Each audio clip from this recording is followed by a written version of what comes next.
अस्सलाम वालेकुम। गज़ा बहिरा रूम के साहिल पर 41 किलोमीटर लंबी और 6 से 12 किलोमीटर चौड़ी पट्टी का नाम है।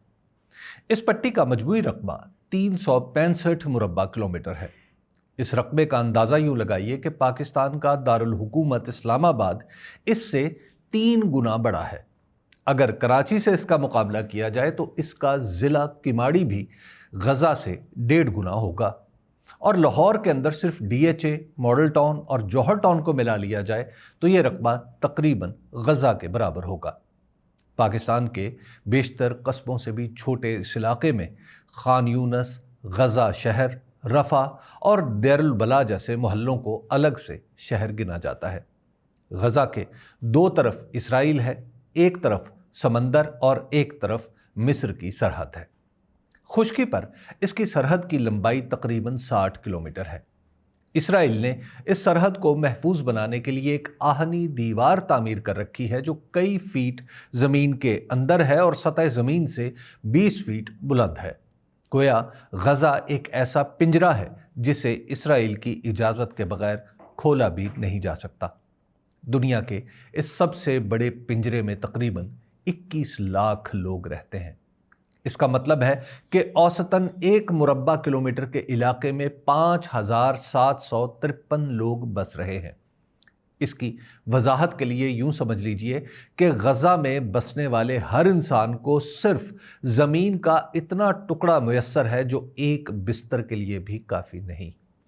इसलिए गज़ा में रिहाइश के लिए कसीरुल मंजिला इमारतें बनाई गई थीं। अक्टूबर 2023 से अब तक इसराइल के हमलों में 92% इमारतें और मकानात तबाह हो चुके हैं, जिनका 5 करोड़ टन मलबा इस वक्त गज़ा में पड़ा है। गज़ा एक कदीम शहर है। खुश्की और समंदर के रास्तों पर होने की वजह से ये एक ज़माने में अहम तिजारती मरकज़ था। कुरान की सूरह कुरैश में अहले मक्का के गर्मी और सर्दी के तिजारती असफार का जो जिक्र हुआ है उसका एक हवाला गज़ा भी है।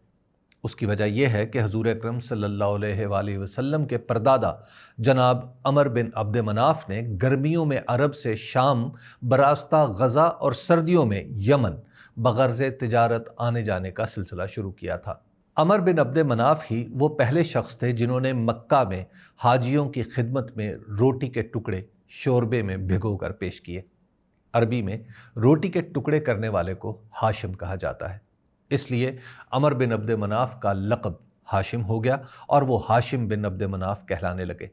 उन्हीं की निस्बत से रिसालत मुआब सल्लल्लाहु अलैहि वसल्लम का ख़ानदान हाशमी कहलाता है। एक साल हाशिम बिन अब्द मनाफ अपने सालाना मामूल के मुताबिक शाम के सफ़र पर रवाना हुए। उन्होंने दौरान सफ़र मदीना की एक मोहतरम खातून से निकाह किया और कुछ अरसा वहाँ गुजारने के बाद अगली मंजिल की तरफ सुधारे। यही खातून सैयद औलाक सल्लल्लाहु अलैहि वसल्लम के दादा अब्दुल मुत्तलिब की वालदा थी। 497 ईस्वी में हाशिम बिन अब्द मनाफ शाम से वापसी पर गज़ा में बीमार पड़ गए और वहीं उनकी वफ़ात हुई। उन्हें गज़ा के ही एक मोहल्ले अद्दर्ज में दफना दिया गया। ये मोहल्ला आज भी मौजूद है। जनाब हाशिम बिन अब्द मनाफ की कब्र पर 12वीं सदी ईस्वी में एक मस्जिद तामीर हुई जिसका नाम ही मस्जिद सैयद हाशिम है। हाशिम जो हाजियों की मेज़बानी में नाम बना गए, उनकी मेज़बानी का शर्फ गज़ा वालों को मिला। मगर आज की हालत यह है कि गज़ा वाले किसी की मेज़बानी तो क्या करें कि खुद भूख से जाने दे रहे हैं। उन पर इसराइल आग बरसा रहा है और उन तक रोटी का एक लुकमा तक नहीं पहुंचने दे रहा। पहली जंग अजीम तक गज़ा तुर्की की सल्तनत उस्मानिया का हिस्सा था। इस जंग में शिकस्त के बाद तुर्की सल्तनत के टुकड़े हुए तो मौजूदा इसराइल, मगरबी किनारे और गज़ा को अर्ज़े फ़लस्तीन के तौर पर सल्तनत बरतानिया के हवाले कर दिया गया। बरतानिया ने 1948 में इस इलाके को एक अरब रियासत और एक यहूदी रियासत बनाकर छोड़ दिया। जैसे ही बरतानिया इस इलाके से निकला तो उर्दन ने मगरबी किनारे और मिस्र ने गज़ा पर कब्ज़ा कर लिया। इन दोनों मुल्कों ने इसराइल को तरनेवाला समझा और पूरे फ़लस्तीन को ही अपना हिस्सा बनाने की कोशिश की। यही कोशिश पहली अरब इसराइल जंग की वजह थी। इसराइल ने बैक वक्त इन दोनों मुल्कों को शिकस्त दी और उसके बाद फ़लस्तीन की अरब रियासत महज एक ख्वाब बनकर रह गई।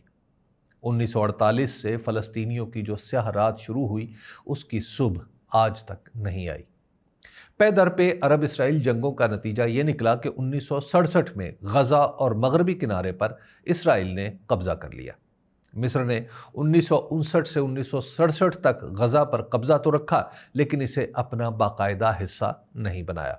غزہ میں آزادی کی شمع ہمیشہ روشن رہی ہے۔ غزہ والوں نے 1987 میں اسرائیلی قبضے کے 20 برس مکمل ہونے پر ایک تحریک شروع کی جسے انتفاضہ کہتے ہیں۔ انتفاضہ کا مطلب ہے جھٹکنا۔ اس جھٹکے میں فلسطینیوں نے اسرائیل کا ہماگیر بائیکاٹ کیا، اسرائیل میں کام کرنا چھوڑا، اس کی مصنوعات کا استعمال ختم کیا، اسرائیلی نمبر پلیٹ کی گاڑی چلانے سے انکار کر دیا۔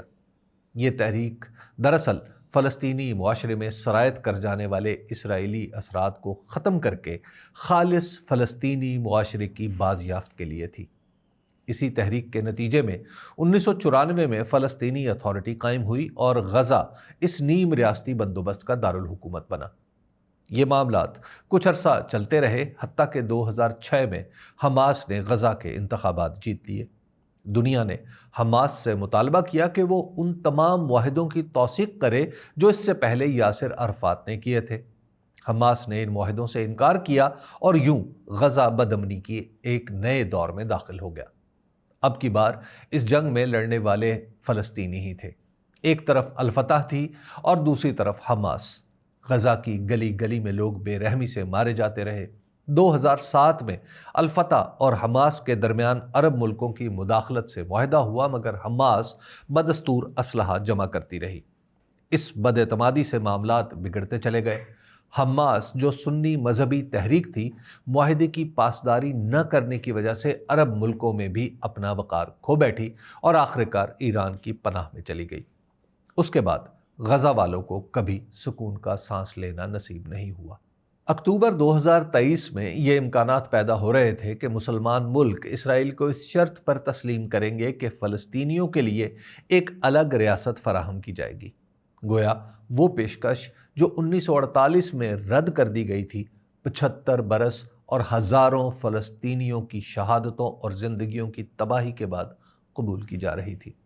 ان امکانات کو ختم کرنے کے لیے 7 اکتوبر 2023 کو حماس نے اسرائیل پر حملہ کر دیا جس میں اس کے 1300 لوگ مارے گئے۔ اس کے بعد اسرائیل نے حملے شروع کیے جس کے نتیجے میں غزہ کی آبادی 6% کم ہو چکی ہے۔ اس بد نصیب پٹی میں 9 اکتوبر 2023 سے لے کر 24 جولائی 2025 تک 61,000 سے زیادہ لوگ اپنی زندگیاں دے چکے ہیں۔ ساری آبادی بے گھر ہے، کھانے پینے کا سامان ختم ہو چکا ہے اور بچے بھوک سے جانے دے رہے ہیں۔ پانی کی ایک ایک بوند قیمتی ہے اور روٹی کا لقمہ نایاب۔ غزہ اس وقت ایک المیہ ہے، ایسا جہنم ہے جہاں سبھی اپنی جان سے تنگ آ چکے ہیں۔